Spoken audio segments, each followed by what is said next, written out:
Welcome to this special episode for activists with the Abortion Freedom Project.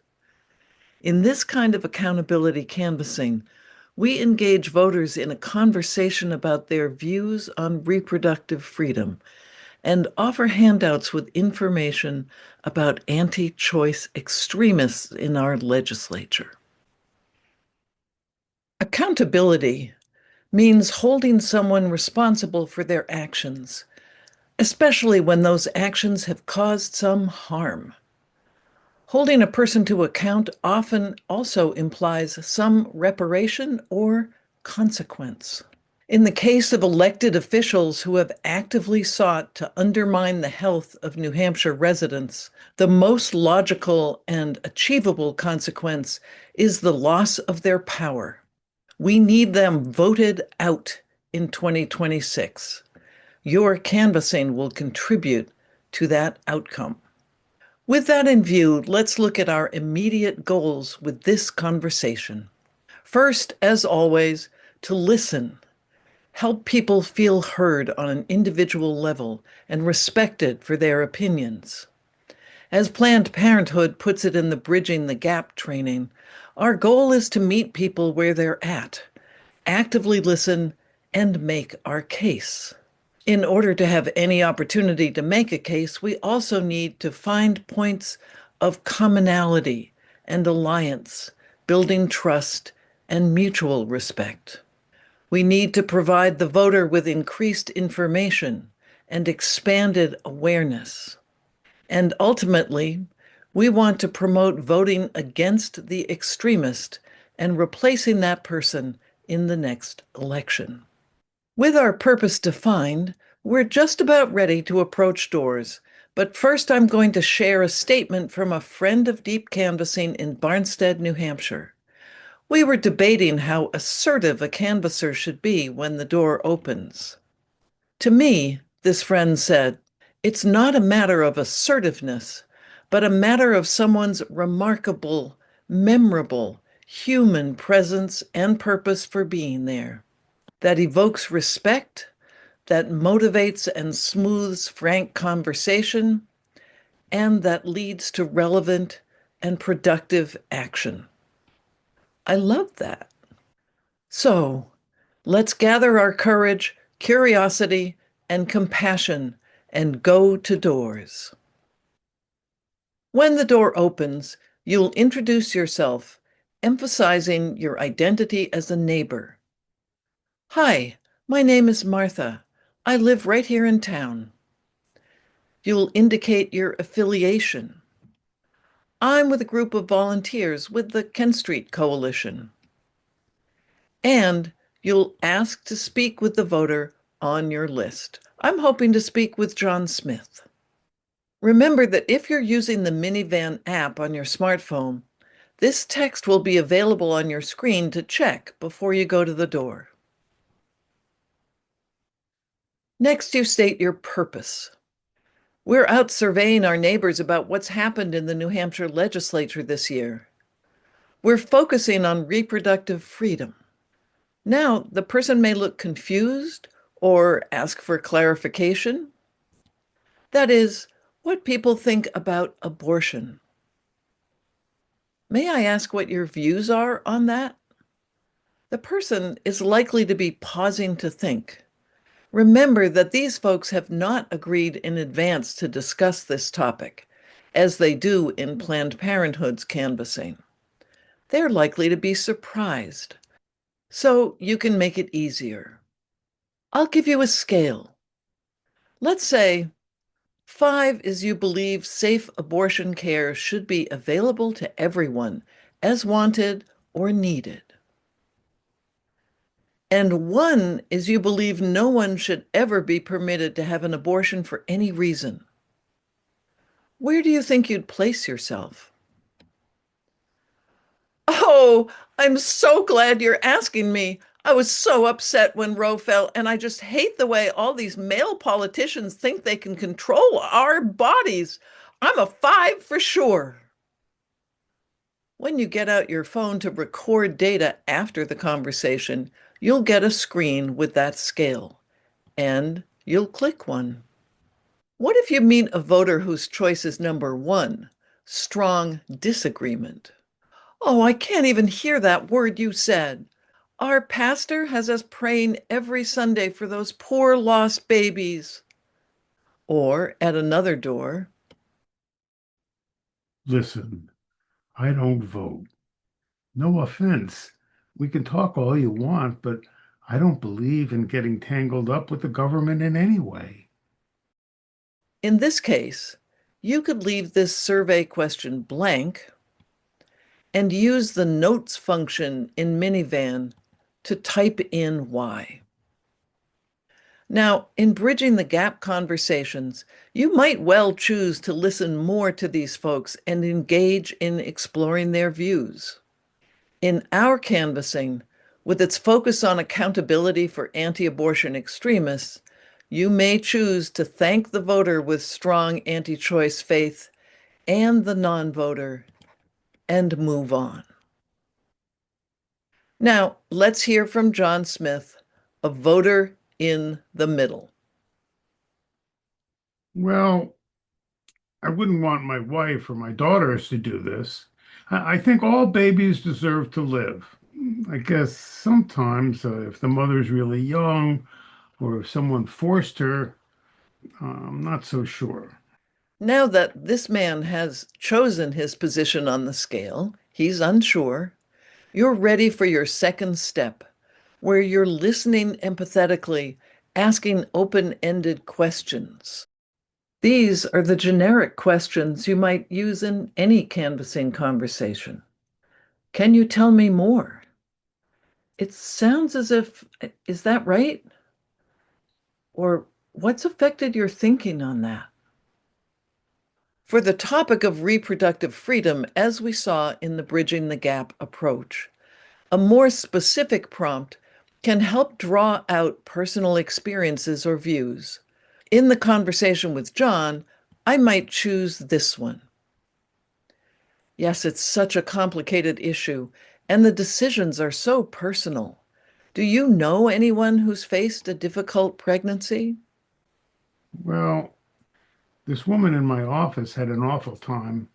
It was her third child, I think. And in the middle of it, her doctor said they didn't think the child would live. I can't remember what the disease was, but she was hospitalized and there was an operation of some kind. And after that, she didn't have the baby. So I guess that was an abortion, but it was so sad. She was pretty devastated. You could see after she came back to work, but she didn't want to talk about it. You can judge when it's time to share your own story, seeking to make a connection.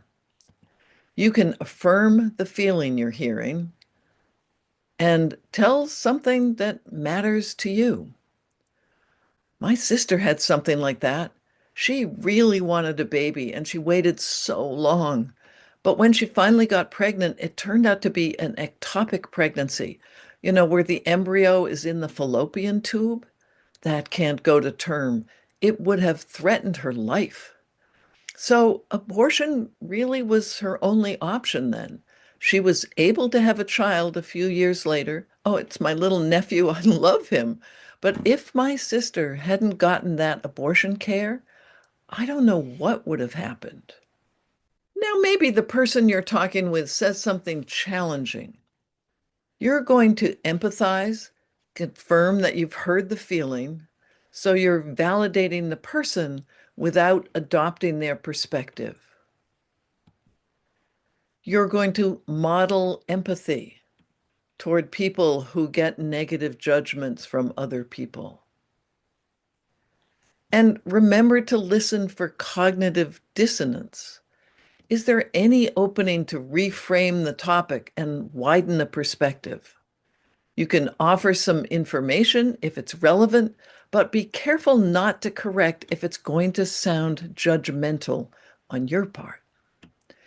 And don't get pulled into an argument.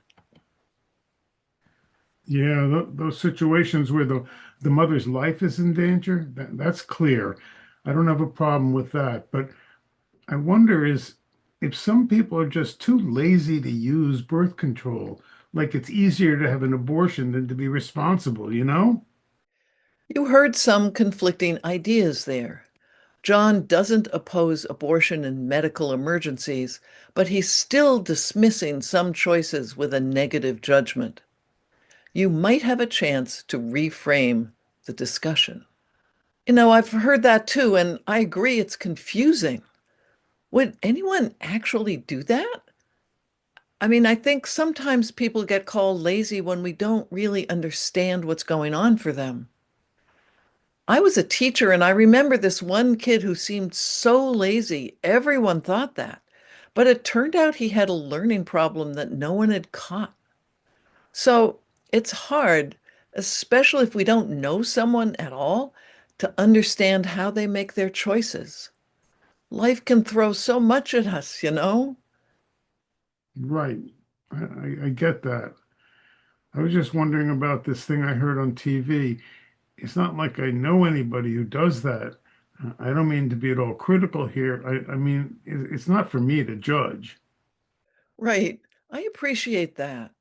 I'm concerned that our lawmakers are judging and deciding what other people should do. And I'm not sure they understand the effects their actions have on real lives. If the conversation goes on from here, you'll return to listening and asking questions so you can help the voter hear their own conflicting ideas more clearly and make progress on sorting them out. And you'll judge when it's time to bring the focus back to your purpose and a call to action. I'm hearing that we both agree on that matter of personal choice. Let's get back to what you might want for you, your family, the community. How could our elected representatives help with that? One of the things we're doing is making sure voters know the positions their representatives in Concord have been taking on this. Our representative is, and you might say your representative if you're canvassing outside your own district, and now you ask an open-ended question. What do you think of her? Many voters may be unfamiliar with the representative's positions. This is why we're out canvassing. I have this list of bills she sponsored and her votes on bills related to reproductive freedom. You're welcome to take this. For instance, she voted to cut funding for the New Hampshire Family Planning Program. Her party's goal is to eliminate this program completely. You'll be using the talking points your group has chosen for the summary until you judge it's time for your direct question. Now that you know this, do you want this person representing you in Concord? You'll record the response, hoping for a no, support to vote them out. If the voter is unsure, you might ask whether you could return and talk again. And even if the voter wants to keep the anti-abortion extremist in office, you can continue to be compassionate and curious by asking a last question. Even though our group's focus is abortion, we'd love to know what other issues you're thinking about. What would you say is your top concern? This list is a standard survey question in Minivan.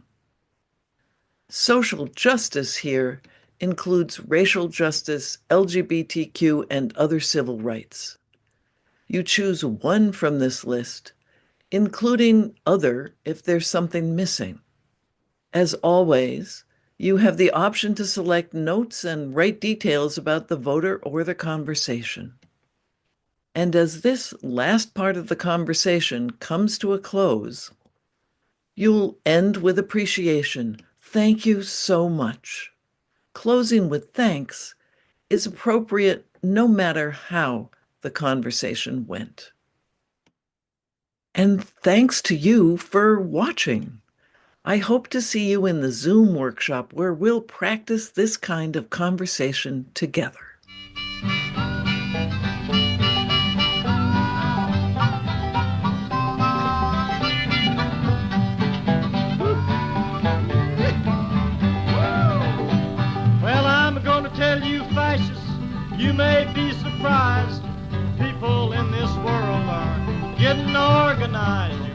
lose. You fascists bound to lose.